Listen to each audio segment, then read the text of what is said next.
We would like to begin by acknowledging the traditional owners of the land on which we meet today and pay our respects to the elders past, present and emerging.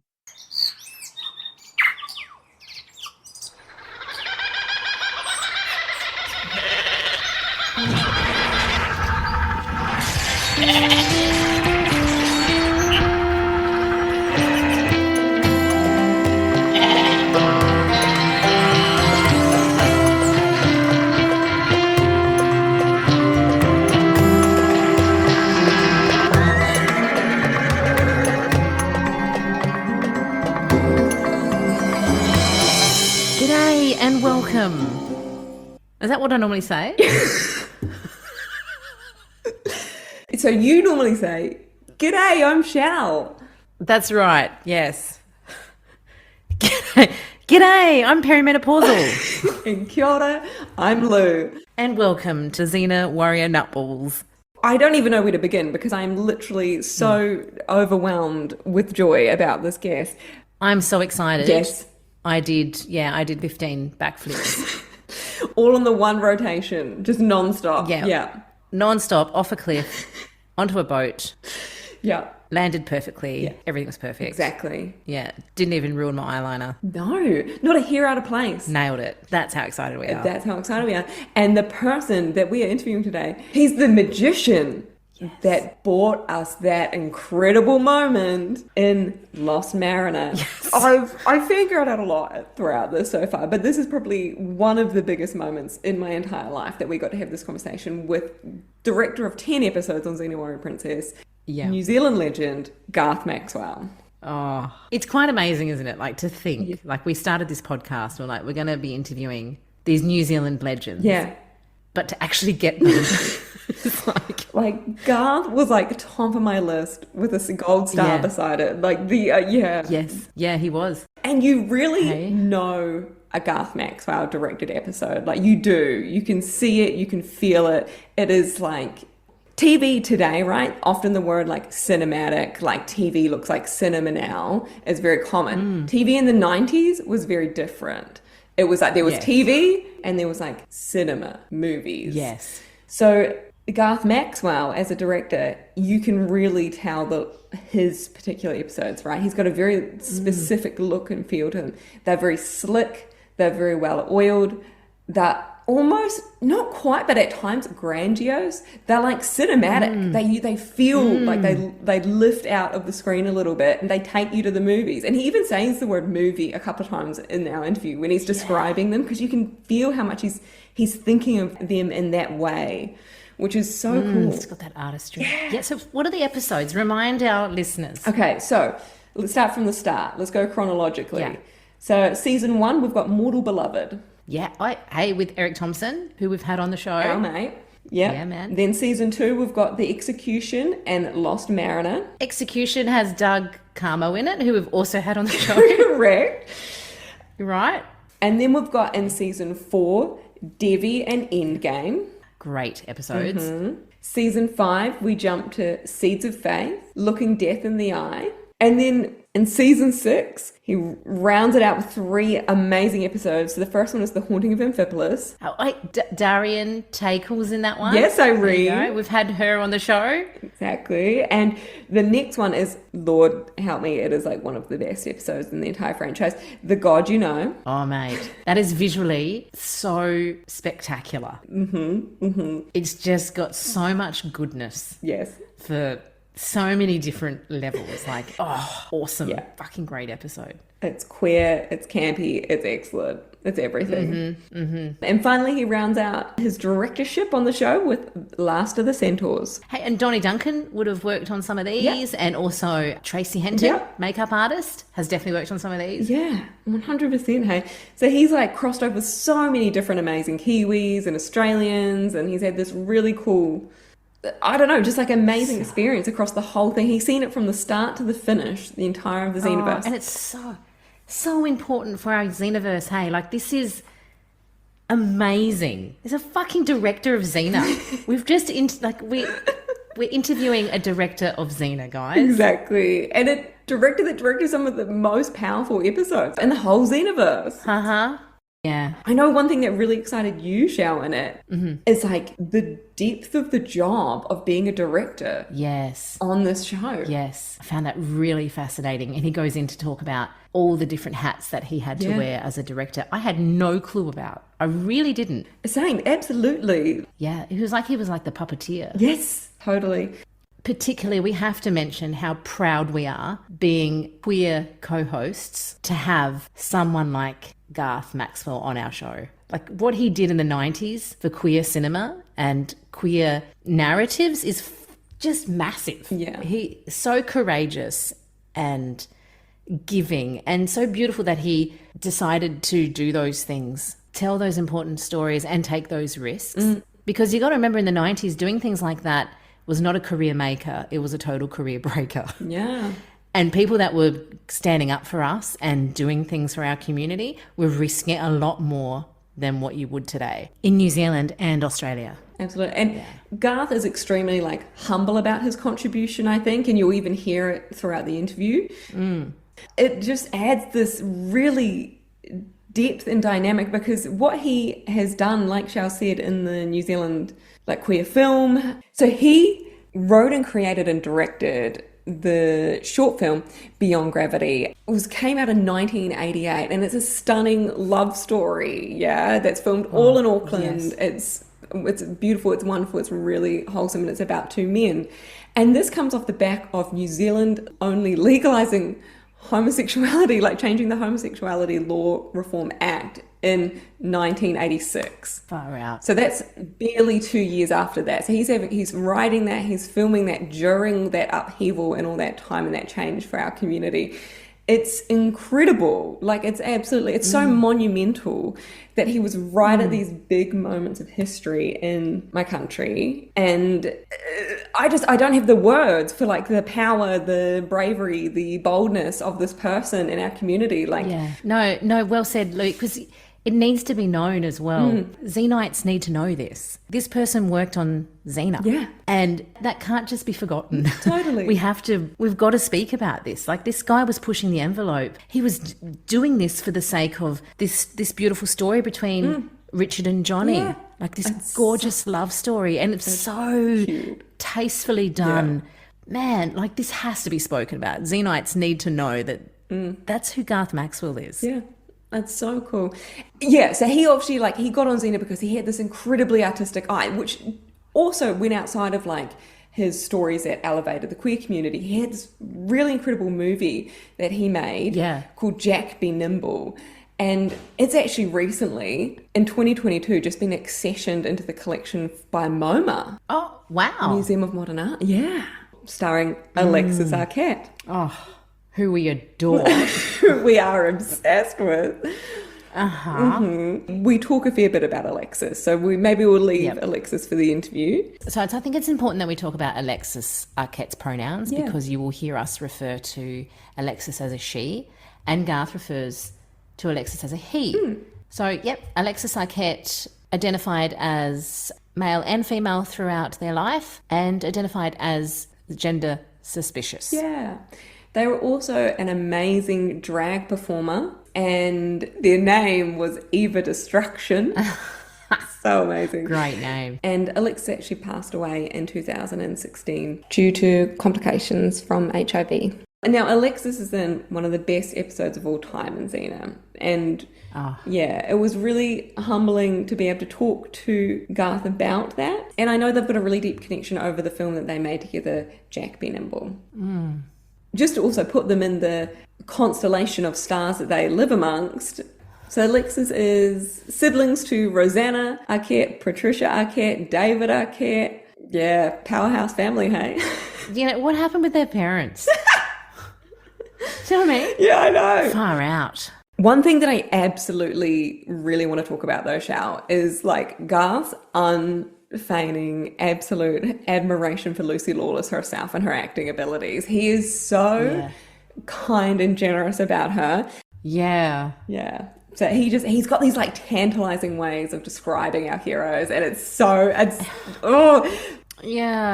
You can tell he loves actors and he loves his craft. Like the way he describes it is just so beautiful. Yeah, and you can really see it in everything he directs. So other things that Garth Maxwell has directed in, he's done Hercules: The Legendary Journey. He directed Cleopatra 2525. He directed Legend of the Seeker. So you can see he's very much in the Pacific Renaissance family, which we love. Yeah. And he even wrote and directed his own show called Rude Awakenings, which starred Danielle Cormack. I know, a little New Zealand drama, which we love. Are we talking too much again, Lou? That doesn't sound like us. This is the bit where I say, this is enough talking, and let's just get into the interview. And do you know what? I agree. Let's do it. Let's go.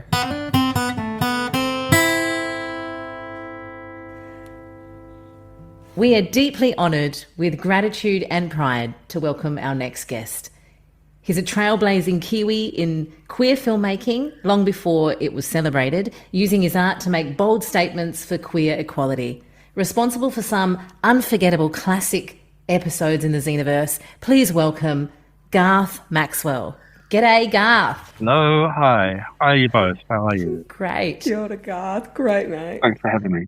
Thank you so much for coming on. Garth, would you be able to take us back to the very beginning and tell us how you landed the job as director on Xena Warrior Princess? I had started with Pacific Renaissance Productions by meeting Eric Grundemann, who was the man on the ground in New Zealand setting it all up. And a fun, very fair, but cheeky, Midwestern American, kind and silly, but also a good person to feel. He had seen my film Jack Be Nimble, which had Alexis in it.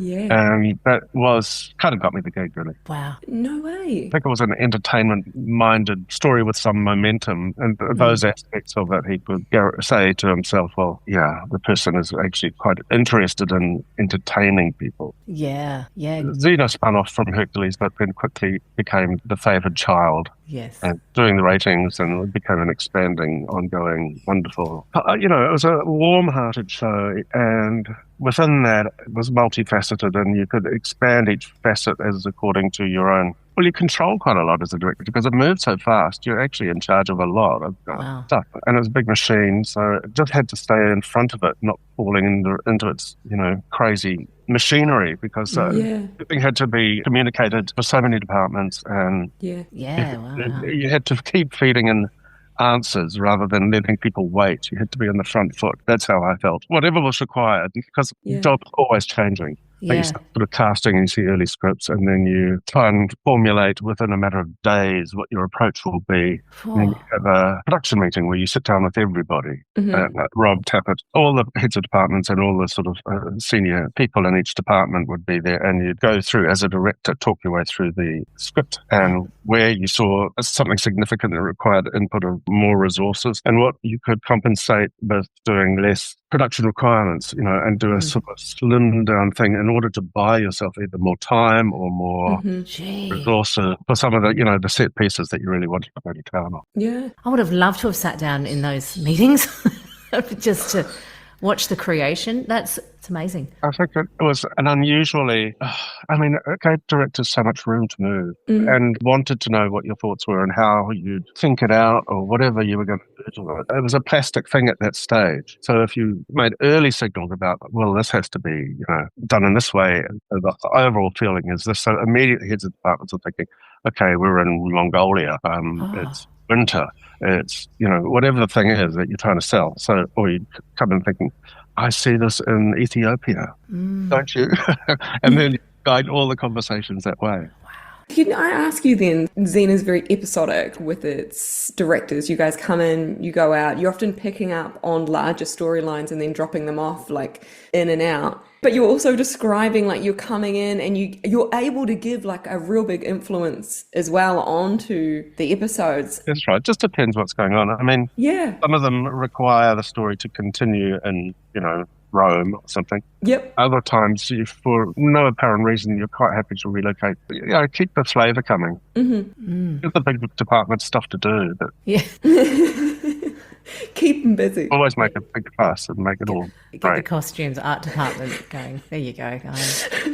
Raise expectations, lift the bar. Yeah. I love it. I'd love to know if I was to ask Nyla Dixon, what was it like when Garth Maxwell come on? Was she like, oh, he always gave us work. He was always keeping us busy. Yeah, and also your pre-production, you start with that sort of meeting, and then immediately you're into meeting for stunts, meeting for digital effects, visual effects. Or, there's like one of them was centaurs, so all of a sudden you have to do a lot of centaur body. Yes, right.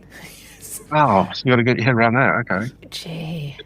I wanted to do sort of like a kind of a skirt, which is fiberglass, and you just can't shoot below the skirt, which would be the belly of the horse. Yeah. And other animal legs get digitized onto that. That's how you did it. You just got to get your head around it quickly. Problem solving. You work out what questions to ask. What do I need to know? What do I have to do on set to get the elements you will need for post-production? So you kind of have to be across everything, pre-production, post. Yeah.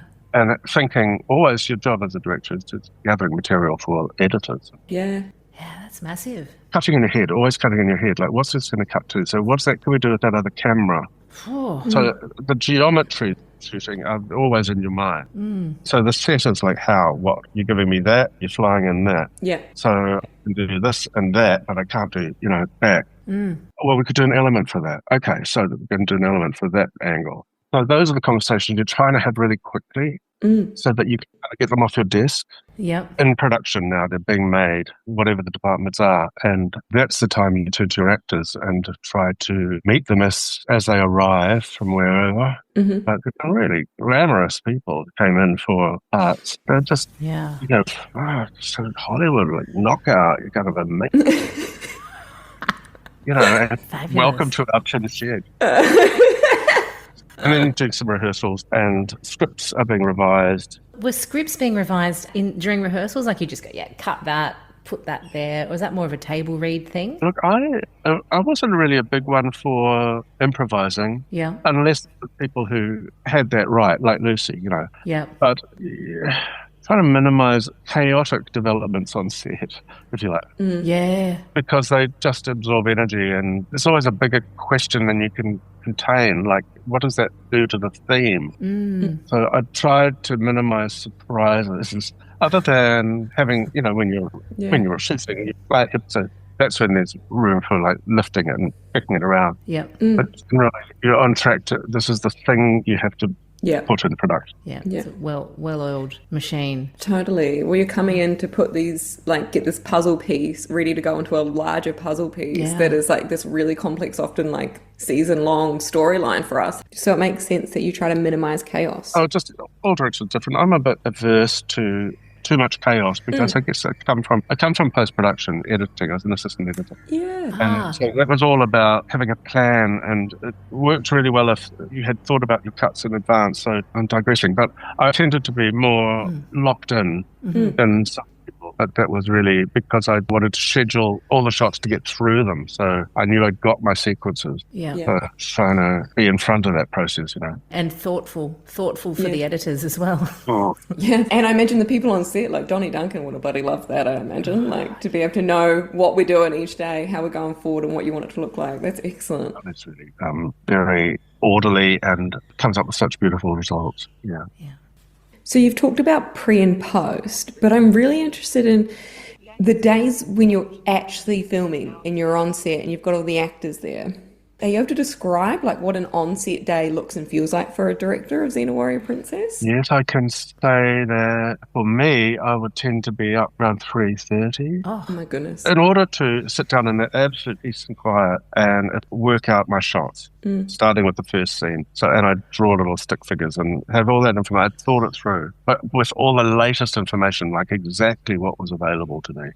Yeah. So that was when I'd sort of give myself a plan, because I'd have a bit of paper in my hand and always be able to discuss what was coming up, and I knew approximately how many shots I'd need and what the stuff was. So I'd be able to calculate for myself how much time I would be needing of the day, like where I wanted to be by morning tea, for instance, because if you were late to that, then you were late. Yeah. And you had to have a plan. And if you're late by lunchtime, then you really got to make some man up and make some real decisions, or woman up, or whatever it is. But, so time managing is a big part of it. And that, I think, is creative in itself, because it gives you a set amount of time to address the creative aspects of the scene. When you block, that's where people can give their ideas, like, hey, that's great, well, that would mean that, let's do that. So that's nice, and you get better at it. I got better at it. Sometimes I see some scenes that I'd feel constrained by something, and I'd have fucked it up completely. The whole thing would feel ridiculous. You go, no, and must never, ever, ever do that again. Are there any that call to mind immediately that you're comfortable sharing? You don't have to. Great question, Lou. Just when people were sort of locked on the spot, as if I should staple gun their feet to the floor. Like, why is that so artificial? And why are they so perfectly balanced in frame? And it's all it just needs to be loosened up. Like, move the camera, move everything. Like, start again. Yeah, rethink, fast rethink. Yeah. Oh man, I can't imagine how hard that is, though. Yeah, try and bring in the brilliance of the camera person. They're really, really knowledgeable about how to solve problems, and they're not thinking about it necessarily with your degree of nervous paralysis. So it's fun. You just really about managing stress. Stress and time. Yeah, yeah, and people working with different personalities and people, and that's right. Making a quick assessment, if you hadn't already known a bit more about them, about how to help them operate on that set with that material. Yeah. So how can we make that happen for you? Wow.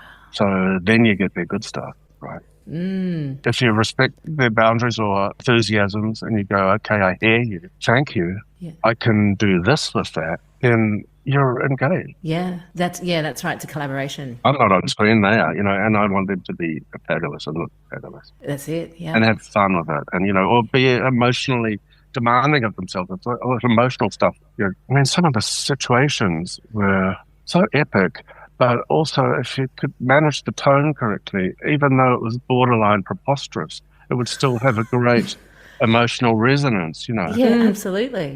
So the Mobius strip of the show was trying to solve that, like keep it epic, even though it's barely plausible on any level ever. Yeah. But the raw human emotion is still there between the people. Yeah, you're making something like opera. It's opera. Yeah, yes, totally. That's probably my favourite analogy so far of what Xena is. That's grandiose, really... Yeah. Magnitude. I love the show. I love the idea of the show. I love the fullness of the character. And Gabrielle was a beautiful character and a beautiful actress. Oh my God, Renée, so amazingly beautiful actress. Yeah. With a real, both of them, like Lucy had this kind of stunning, powerful emotional resource within her, and she could, she suddenly knocked you out with the boldness of her emotional choices. And that's the magnificence of the character as well. She's intense. And I love that intensity. I love the intensity. Yeah. Keep suspending everybody and keep the tension. Yeah. And that's our happy place. Yeah. Yeah, she would just be so present and hold us in the palm of her hand and just not give too much, but hold that tension. Yeah. Be more weird about it. Make it funkier. Yeah. Yeah. Beautiful. I love looking back. It was really nice to say thanks for that. Yeah. No, thank you. Yeah, thank you. Thank you for giving us these things. Yeah. So, Garth, you were already well established in the film industry as someone communicating queer stories with your 1989 short film Beyond Gravity. What did it mean for you being an out queer Kiwi in the 90s working on this show and seeing the queer fandom swell around it? Look, I couldn't have landed in a more conducive environment because there are a lot of gay people in the crews and behind the scenes. Oh, great. It wasn't up to me to be too heralding all that stuff too intensely because they already had quite a subtle, established for itself vibe around the friendship of the two female characters. Yeah. That didn't want to be sullied by kind of obsessive examination from some camp angle. It was more like, actually what we're doing is we're saying this is a really beautiful, beautiful, beautiful relationship. So wow to this relationship, whatever it is. And that's my angle on it. So I just tried to play it for a sort of a genuine, joyful, neurotic thing that we could all love. That's amazing. We all just got on with it. Yeah. If there was a kiss written, the kiss would happen. And it wasn't anything on set, but particularly around that stuff. It was like, oh, okay, next thing. Great. That's so interesting. That's really cool. So at the level of like, so you're a director coming in, were there conversations about the fact that there was this subtext that was going on between Xena and Gabrielle, the two leads? Like, were you guys aware of that? It didn't ever need to get overthought. Mm-hmm. The actors were enjoying it. Enjoying the buzz around that. Yeah. So everyone was, we protected it. We realized it was something quite special.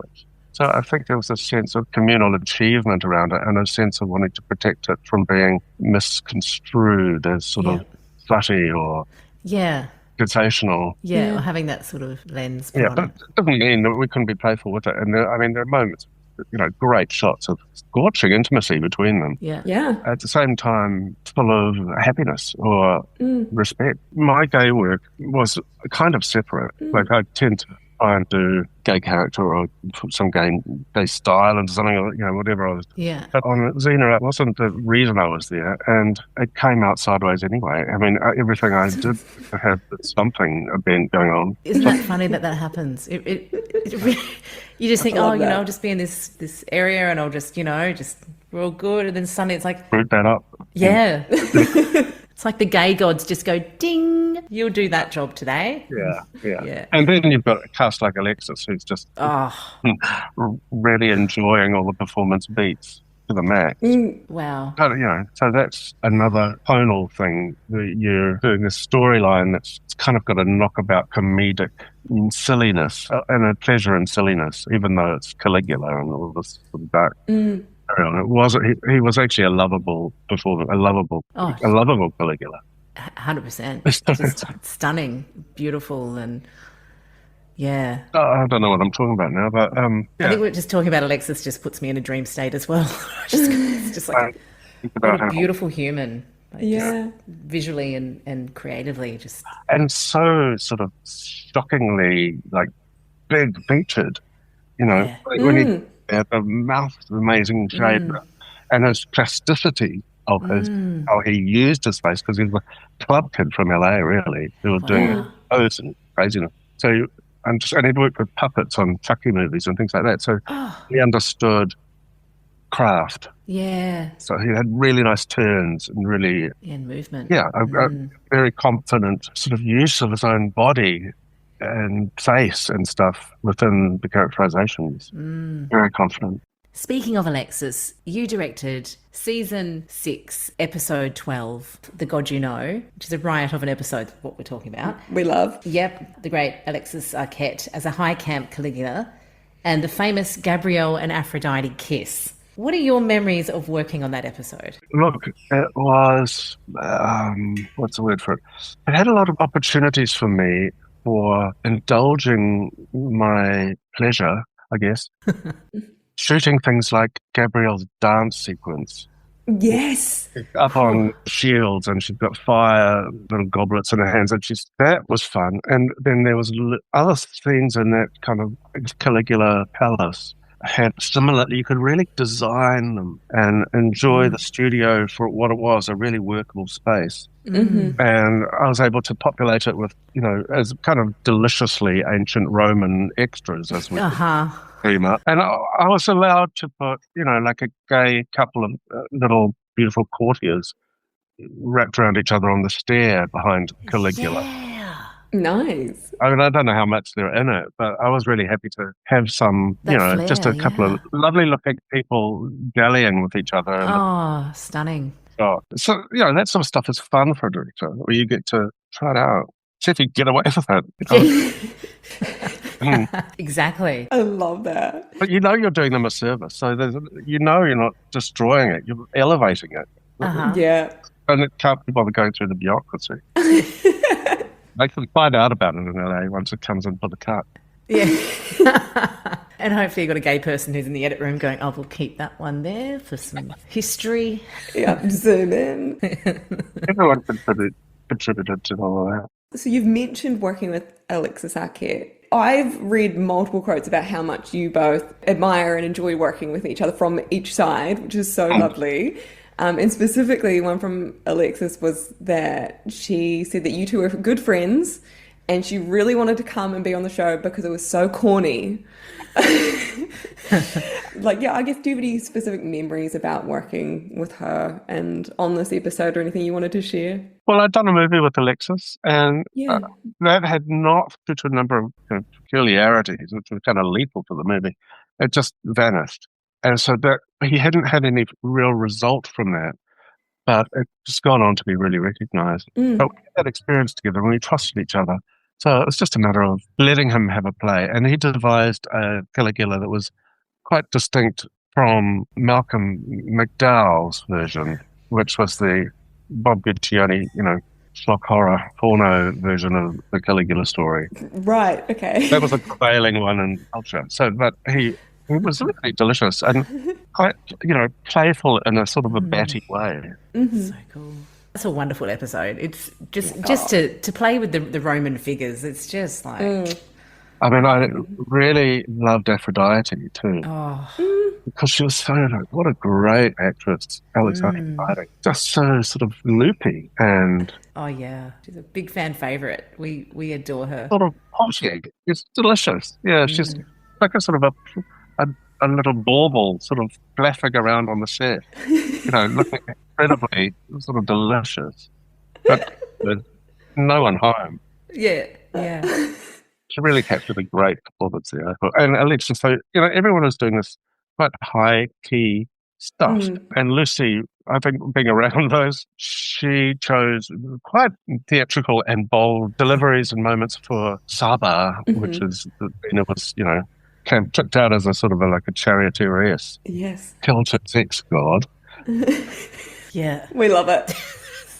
There's a very significant moment for us lesbians, and I really want to know a little bit more about it, if you've got any context. Aphrodite kisses Gabrielle, and it starts this whole... You don't even know what you flew off into the world when that happened under your jurisdiction. But I was just wondering, because I looked at some of the scripts, and that wasn't in the scripts. Oh, did we? Actually, Yes. did we? Okay, Where did it come from, guys? Look, if I was responsible, I would genuinely tell you, but I think it might have been... She was a lovely character. She was it's like she was on some sort of narcotic around Caligula. And Yes. she did this way of walking, which was spectacular, sort of drunk, Yes. screen siren sort of walk, sort of lurching, and she was leggy and gorgeous and hilarious, and was neck like a swan. And then she's like, finally focuses her, crazed mind on Gabrielle for a second, and she just sort of sluttily oozes into her. And it doesn't last long because Gabrielle says, excuse me, what are you doing? Yes. I love her, Alex. It's so watchable. God. Oh. Yeah. Yummy. Just nothing. Yeah. Yeah. Oh, she's darling. Great presence. And just great choices. Amazing. Yeah. No, so cool. Well, hey, however that folded out on the day, thank you, sir, for capturing that. We thank you. Thanks for having the camera rolling. My teenage gay self is just like, thank you so much. Maybe I just permitted it without having to say a word or something. Maybe they knew me well enough to just I can't remember. It wasn't a small episode. It was everything was over the top. It was epic. No, it was absolutely... Those chariot race scenes at the end are freaking next level. Like, they're so high energy. So... like, it's just non-stop. It's a great episode. It's one of my, recruiter episodes, if anyone's ever interested in Xena. I'm like, go watch it. Man. It's great. Yeah, totally. Yeah, that was Rob Tapp, creator of Xena, always dreamed of doing a big horse chariot race. Yes. So that, I think, was the reason the episode happened. Just for that. Yeah. And then... That's hilarious. Yeah. It was mostly second unit because it's all... They have, drivers dressed as Xena and Caligula. Mm-hmm. And they were out there for weeks and weeks shooting all this stuff. And I'd go, oh, my God, it's totally going to tilt the movie completely in the direction. It was a challenge in the edit to try and rebalance it a bit because it's so much horror. Yeah. It's amazing. That's great. I love hearing stories like that about Rob as well. Didn't he build a boat because he wanted to have a boat on set? Do you know what? That actually leads us excellently. That's like the best segue you've ever done in your life, Shao. Thanks. I planned it. It was all planned. Because it brings me to my next question, Garth, if you don't mind. I would love for us to talk about Season 2, Episode 21, Lost Mariner. So this is one of the first big episodes shot mainly on a boat, like exclusively. Do you have any memories of this episode? Yeah. The boat itself had engines in each corner. It was like a square thing with a boat shape built on it. And so it had 4 engines, because it was quite maneuverable sort of barge. And the idea was that you would always backlight. So you'd find the sun and then you'd move the boat around. So you'd hold it in that position against the sun, so you had you do your fill lights. Wow. But you control everything. You're out in the middle of the ocean, so trying to do beauty lighting around Lucy Lawless. That went on. We did a lot of repoing of the boat to try and aid our look. What was it like working with the late, great Tony Todd? Yeah. Tony Todd, amazing. What a classy woman. He's got that Shakespearean sort of resonance. And he's a big, tall, beautiful man. He's like intense. He was wonderful to share a show with. Yeah, he's stunning. Gabrielle, she washes up, that's right. And then she's stuck on boat and she can't get off. Yes. And Xena flipped time backwards or something, who knows. And Xena got on the boat. Okay, Garth, I have to ask you We have this. to talk about this, We have to talk about this. Yeah. And this episode is probably the most famous internet gif from the show, from Xena wearing princess. And I can see you already smiling, so I feel like you know what it might be. When Xena gets herself onto the boat, she flips herself from a cliff onto the boat, and she flips like north of 15 times. And it's one of those things where you're cutting from Xena flipping to Gabrielle to Xena flipping to Gabrielle, and you're like almost waiting for Gabrielle to like look at a sundial watch or something, like waiting for Xena to land. It's so iconic. How did that come about? Was that a you thing? it was taken to extremes by every department that could possibly it was really had nothing much to do with me. I sort of, she flipped, oh great, she flipped. Next thing, 17 later, the children had run amok with the whole idea of it. Great. It's so great. Yeah. I'd love to know who was responsible. It's good to know it's a collaborative effort. Yeah, the flip team. Funny moment. Everyone kind of saw a chance to exaggerate the show in a nice way from tea moment. Yeah. Love it. We love it. Definitely what Xena is. It seems to have no effect whatsoever on what she's just been through. Like, there's no bulging veins on her temples or anything. Yeah, she just did it. No sweat. No, just fabulous. Hair's perfect. Yeah. Yeah, we love it though. Honestly, it's all. I would not watch it if it didn't have that high camp foolishness in it. I would not. I wonder if it would have lasted if it didn't have that. I think that's the charm. That's it's a big part of it. Xena. Yeah, for sure. Innocent joys, aren't they? Moments like that. Yes. Yeah. It's sort of like we can all be a child and just go, oh, wow. Yeah, it's like, of course Xena did that. So Garth, what was your favourite episode that you ever worked on? Well, I was trying to think about that, and I thought, Ooh. what did I think? I thought Endgame, I think, did something for me. Ooh. Yes. Because it was Lucy doing big horse maneuvers into a battlefield Yes. with explosions and smoke, and then she has a huge fight with Pompey and decapitates him off camera at the end. Yes. And it was just big and bad. Yeah, cool. I kind of, something in me just exalts at seeing all that shit go down with all the departments at full tit. Oh, yes. And his horse and run and Dante's like going crazy, and it's all just beautiful. You're hosing it down 2 cameras. This is like one. awesome, man. That's very cool. It's rhapsodic for me in those around those moments, which I've had no experience of on other shows. But wholeheartedly throwing ourselves at trying to cook up some groovy action. Yeah, oh, cool. That's great. Endgame is season 4, episode 20, yeah? Mate, that's such a cool episode. In it, you do the death of Ephiny with Danielle Cormack at the very start. Do you remember filming that? It's a beautiful, horrible scene. Yes, I remember. And it was just, I mean, you work through that stuff as professionally as you can. And Danielle's like, she's like, Yeah. she knows what to do. So Great actor. just kind of give space for actors to find the intensity.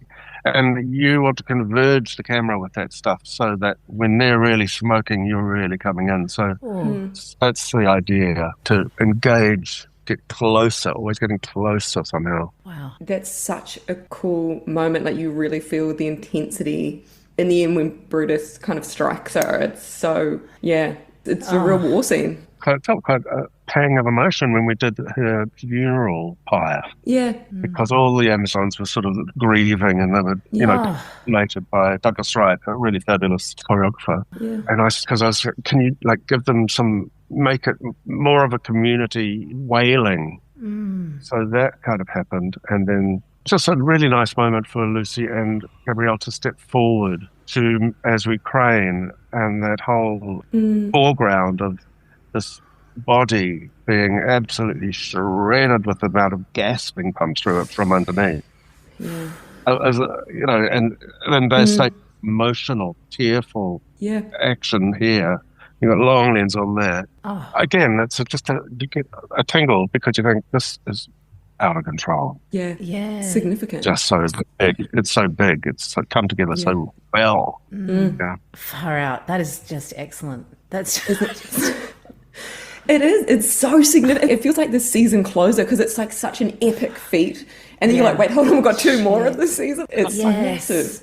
Trying to engage with the bigger shape of the series was quite hard because you had so much on your plate so fast when the script kind of arrived that I wasn't always very good at knowing. I had to rely on advice of the continuity person or whatever, or in read-throughs you'd be made aware of how the storylines dovetailed. But that was always a little bit abstract for me. I couldn't quite hear enough because I was so into this one. Yeah, of course. But it works amazingly. It really flows. Well, that's good to know because I've never really sat through the whole thing in sequence. I've seen legendary moments of performances and characters and things, and aware of how carefully all the rest of it will be put together. So, you don't want to drop the ball. Totally. That's amazing. Yeah. I mean, I can only say, yay, thank you. I loved my experience. I loved it. And I just felt so lucky to be able to contribute, whatever kind of slightly peculiar thing that I could to help it become more intense and weird and fun, I was like, I could unleash myself into it without it feeling like a foreign object, or. So, and we appreciate that. That's exactly what I was about to say. We appreciate. Thank you for. We are so lucky to have you. You produce some really cool shit. That's kind of fun. They're trying to be silly. Well, I was talking to the other day and saying, on set you've got 2 kind of cultures. One is like military, and that's the crew. Who you want to minimize noise, you want to make sure there's really clear communication channels and information goes where it has to without you having to supervise every single detail. Yeah. And dealt with your HOD, that's enacted, or, something will be enacted. And it's just a kind of like we got the best that we could with considerable resources we had. But I think because of our investment in it, we could push it probably we're at 30% of more amazingness per unit dollar. That's my feel. Just more funky. So good. Yeah, lovely. We have to ask, do you have any favourite Lucy Lawless or Renée O'Connor moments? Oh, okay, I'm going to give you a Renée O'Connor moment, which was when she was in the haunted Amphipolis. Yes. Possessed, and she had a bad demon in her, and she had yellow eyeballs. Yes. Flashing about kind of in a most demented fashion, and we were able to undercrank the camera. So we sped her up and threw a whole lot of lightning all over it. So and her eyeballs would pop with white light. So cool. And it was just like, wow, that was so crazy. What you're thrashing around there, just being so demented. I was like, oh, heaven. Great scene. Lucy, I mean, I go back to the end of Endgame and her command of that really kind of intense fight she kills off, I think, 2 guys and cuts her way through to the big guy. Yeah. meanwhile, she's delivering like fabulous dialogue and really kind of full-on Yes. sword action. And you just see her be so vivid and so epic. And so, I don't know. I mean, it was just like she powering the stuff down the lens, and you go, I'm just in the presence of greatness. You know? Yes. But she's managing all those aspects, and hair's going and smoke, and everything's going bang, wallet. And Lucy just handles it with stardom. So, yeah, that was something I always just look back on and say, oh, wow, I saw that happen. Yeah, man, just so captivating. Such a natural actor. She really comes so supercharged. Yeah. The material's good. Wow. And that choice from you as well, though, where she she is walking away from Pompey, and he says that last thing, and she just like turns around and she decapitates him. Dude. And you stay on her. You never go back to him. You stay on her and you dissolve from her. That's such a powerful choice. I loved that. How many sort of takes do you do for that? Because like she drills it down the camera. The atmosphere is very charged because you've got all these stunt people laid out in the background ready to go make hell for each other.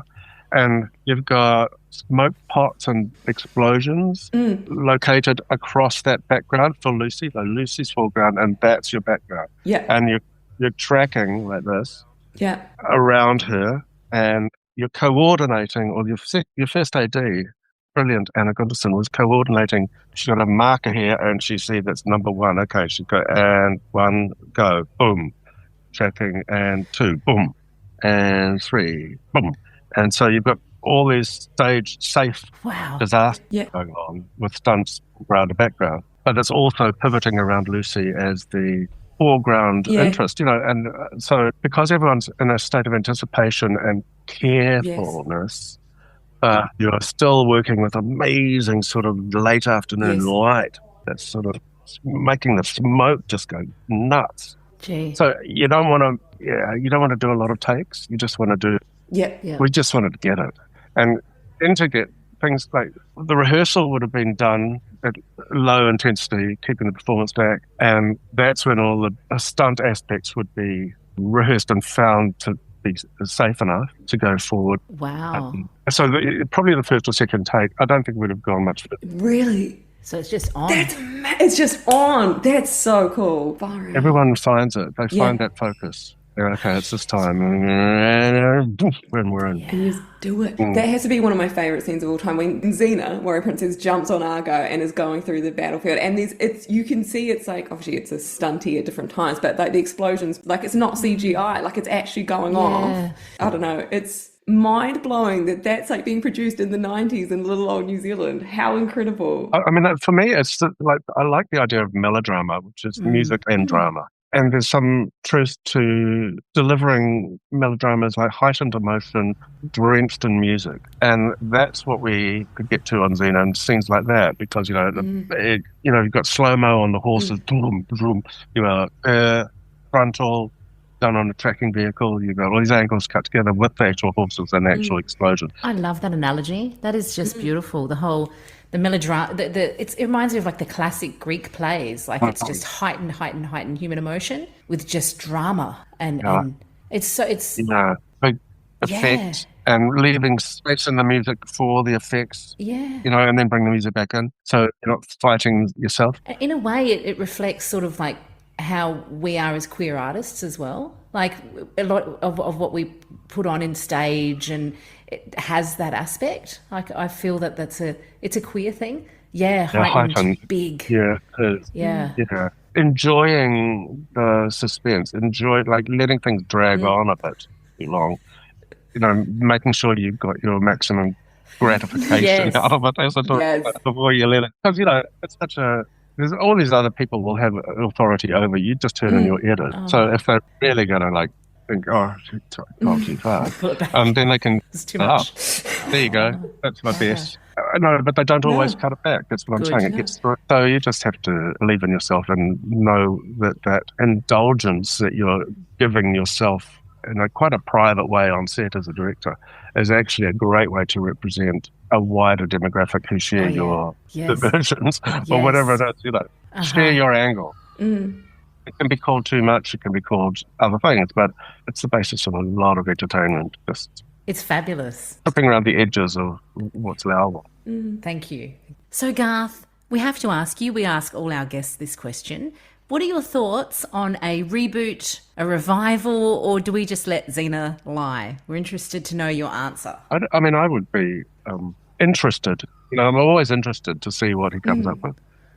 And obviously there are things that you could say about the idea of the project, but until you know the exact, that's just speculation. No, totally. And they own, Xena, so as a working entity, and why not enjoy bringing stuff to the market that has an audience that's also interested. Yeah. So it could be interesting. They might do something meta, like, I don't know, they might recast, which you'd struggle to feel too optimistic that they'd find anyone as charismatic as Lucy, right? But maybe it's not for me as a viewer. No, that's fair. Would you ever want to be involved again and be a director? Well, as I say, I had a great experience with them, and that was some time back. And I mean, who knows? The future's undefined. It's cool. That's really cool. That's really cool. So a fair few of our listeners are not from around these parts, and something we do in Garth is we're actually collecting from all the Xena cast and crew their local secrets about visiting or travelling to New Zealand. So do you have anything that you recommend to any of your friends or family that come and visit you in New Zealand? I would say the South Island. Yes. I would say make that first visit and just deal with that, because that can be viewed clockwise, anti-clockwise, in all unusual directions. And a really varied country of its own outside of the whole two islands. And, the North Island has things, you get an acquired taste for it, but it doesn't have the big spectacular impact of the South. So just go there. Just go. I love hearing that. I love hearing that so much, Garth. Thank you. As a Southern girl, more and more. I feel like this is just turning into a South promotion for T.Y. Ponamos. So, Garth, what are you working on at the moment? What have you been up to? I've been writing, and that's been a slow process of working on a sequel to Jack Nimble. Wow. 30 years later. But I can't really say anything more than that yet. Wow. That was an exclusive. No way. Yeah, it's not. I'm not really saying anything about it. So, That's all we need. I'm dropping a crumb. That's cool, man. Wow. Yeah, well, the Jack B. Nimble anniversary has just come up, so that makes sense. Well, it's been a good year for the film, and it's been playing on 35mm in cool. selected venues in the States. So that's been a retro marketing thrill that Altered Innocence in LA have been promoting it like that. And that's a whole other thing, because it's the sort of, what do they call it? The analog revolution that's coming away from digital. Which is wonderful. Cool. Where there's sort of you could be really fetishizing this celluloid experience that has a market. People like that stuff. Yeah, it's so true. I think everything is so AI and techie that everyone just craves the real. Like buying a pressed album. Getting a record player. Yeah, people are craving the real life again. Totally. So, Garth, where can our listeners follow you? I'm on Instagram. I do occasional things on Instagram. It's _Garth _Maxwell_. Just because I like underscore. That's it. Cool. At Instagram or whatever you do. It's a film page for Jack B. Nimble, jackbnimblefilm.com, which needs updating, but it's a kind of a portal for where the film could be streamed globally. We've just done a new commentary track for Jack B. Nimble with Donnie, actually, and others are, because that's being distributed by Umbrella, Australian-based film distributor. They've got rights everywhere outside the States now. So getting all those extras together has been interesting. Putting my gay work up as extras with a horror film that doesn't seem to have an immediate gay hook is perhaps a bit odd of me, but I think genre fans understand demographic audiences. They understand that sort of stuff, and they get their head around it. Yeah. And also, I just want them off the shelf, get stuff out into the world, liberate it. So good. Let them see all your facets, and they can find mine. Yeah. So good. What a great interview. This has been so fun. I know. I just want to say to you, thank you so much, Garth. I want to say thank you genuinely from the bottom of my heart. To know there was a Kiwi director on there delivering some of these really high quality episodes, and on top of that, like sneakily getting some gay stuff. And you're a legend, sir. And we're so lucky to have had you on. We're so lucky to have had this conversation. Thank you. Thank you. Yeah, my pleasure. And honestly, it's nice to cast the mind's eye back to those days and how rewarding they have been for everybody involved. Yeah. Great time. Thank you. Totally. Thank you. Great to talk. Thank you so much. Very nice. Bye-bye. Thank you.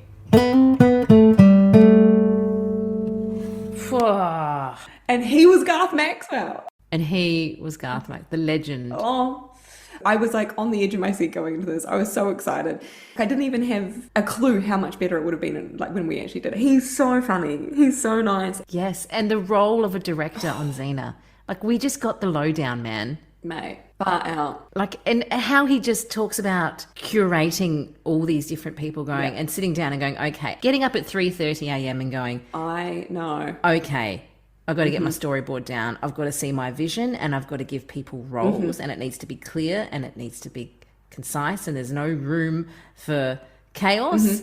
We need calm. Like, imagine the people skills around being a director and the different egos and personalities and going, I hear you, thank you, but this is what we're going to do and this is how we're going to do that. And art department does that. And then lighting, Donnie, you're over there with the camera work and the cinematography. And actors, you guys are going to be doing this. It's just, whoa. Right. And then creating it all and going, and then giving it up to editors and saying, there you go, guys, make an episode. And then it gets put on our screens and we just fall in love.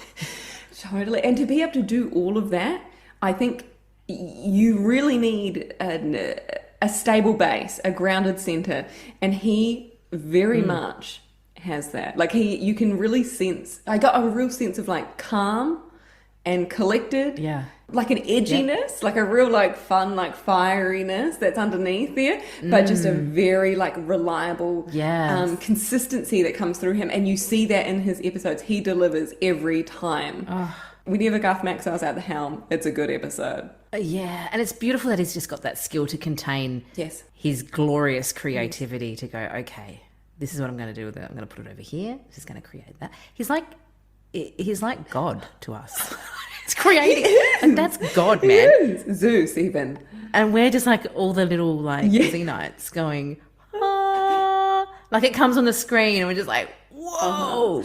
I was just, do you know what I was mind blown with within the director, like when he was describing how he organizes it all and gets up in the morning and thinks about all the shots, when he was like explaining in a three-dimensional shape and space where he would be thinking about where each of the cameras are, where each of the actors are, which shots he would need to get across, which angles he would then try to come back in on, how he would like, I was just like, how incredibly intelligent do you need to be able to hold all of that in your own mind, like in one moment, and then be able to communicate that in a way that it is captured creatively and artistically.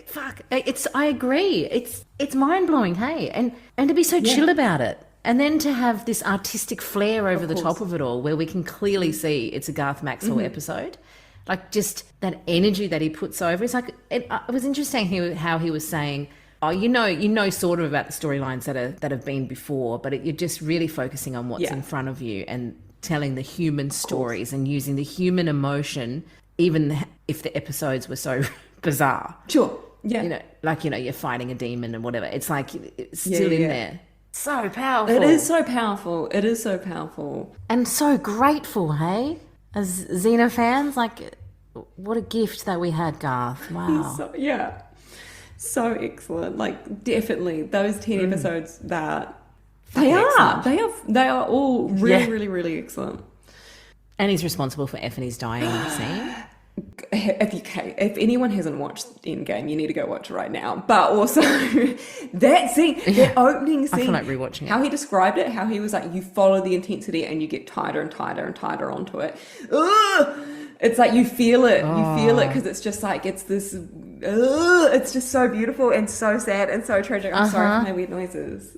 I can't help them when I'm talking about Garth Maxwell. Having weird noises. It's just, but it's true, and it goes right in, and then it's just like fucking going right in, and then grabbing it and pulling it back out, and giving it to us, and going, "There you go, guys."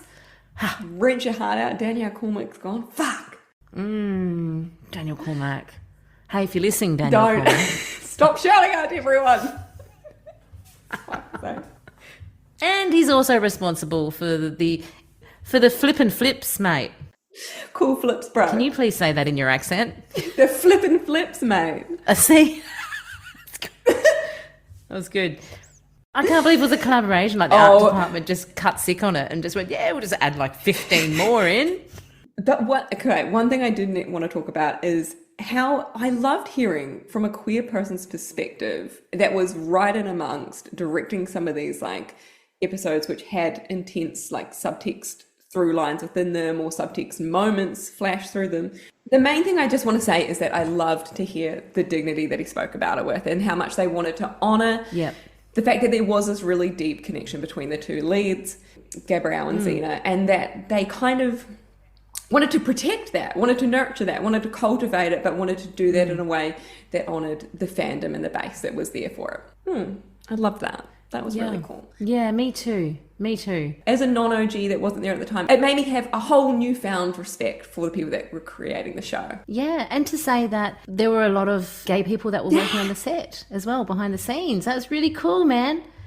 How just ridiculously funny was that story about how much he enjoyed how nuts Renée O'Connor had, the poor thing had to go on The Haunting of Amphipolis when she was like full possessed. And talking about what a cool filmed episode, you know, like just all the creatively great that was. Yes. No, totally. Like just, it really probably brought in a bit of his horror background from Jack Be Nimble and from, you know, like it was very cool to see that. Yeah, you're right. Yep. Yeah, and I love that he did say that everything he produces does always come out a little bit bent. I love that. Somehow. I'm just like, honey, same. Yeah, fuck me too. Absolutely. Oh, and I wouldn't want it any other way. Oh, mate, I feel like we've got a whole new bunch of information about the God you know. I feel like... I want to watch it back and see if there's two men in there. I hadn't noticed that. I know. Okay, I quickly did a quick look.